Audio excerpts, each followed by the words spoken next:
Қарашаның 15 мен 21 аралығында еліміз бойынша Қазақстан тәуелсіздігінің 30 жылдығын мерекелеуге арналған 199 іс-шара өтті.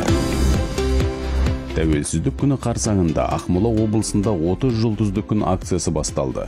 Осыған орай еліміздің басты мерекесі басталғанға дейін өңірде бір ай бойы мәдени іс-шаралар өткізіледі деп жоспарлануда. Облыста тек осы аптада Ақмола жұлдыздары көрмесі, Арқа айбозы ән байқауы мен тәуелсіздік жұлдыздары балалар әндерінің фестивалі өтті.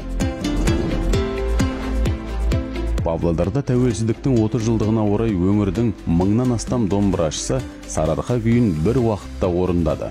Айта кетерлігі, күй керуені челленджіне кез келген ел тұрғыны онлайн түрде қатыса алады. Сол сияқты Ақтөбеде 20 айтыскер ақын тұғырлы тәуелсіздік республикалық айтысында өнер көрсетті. Ел жастары тәуелсіздік жетістіктерімен Қазақстанның одан әрі дамуын талқылауды жалғастыруда.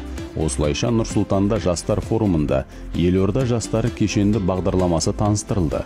Ал Алматы облысында өткен дебат турнирінде жастарды жұмысқа орналастыру мәселесі талқыланды. Сонымен қатар Батыс Қазақстан облысында жастар лагерінің қатысушылары депутаттармен бірге заң шығару қызметін талқыға салды. Тәуелсіздік күні қарсаңында Таразда анаға тағзым аналар форумы өтті. Оған ел дамуына елеулі үлес қосқан әйелдер қатысты. Форум қатысушылары жас ұрпаққа ұлттық салт дәстүрді дәріптеп, оларға отбасылық құндылықтарды сіңіру маңызды екенін атап өтті. Шымкентте осы аптада жергілікті тауар өндірушілердің көрмесі өтіп, оған 100-ден астам компания қатысты. Бизнес форумда Шымкентке республикалық маңызы бар мәртебе берілген кезеңнен бастап, мегаполиске 2,6 триллион теңге көлемінде инвестиция тартылғаны белгілі болды. Тәуелсіздіктің мен үшін маңызы онлайн челленджі жалғасып жатқандығын естеріңізге саламыз. Бүгінге дейін 6000-нан астам қазақстандық азамат әлеуметтік желіде тәуелсіз елде тұрудың қандай екені туралы оқиғалармен бөлісті.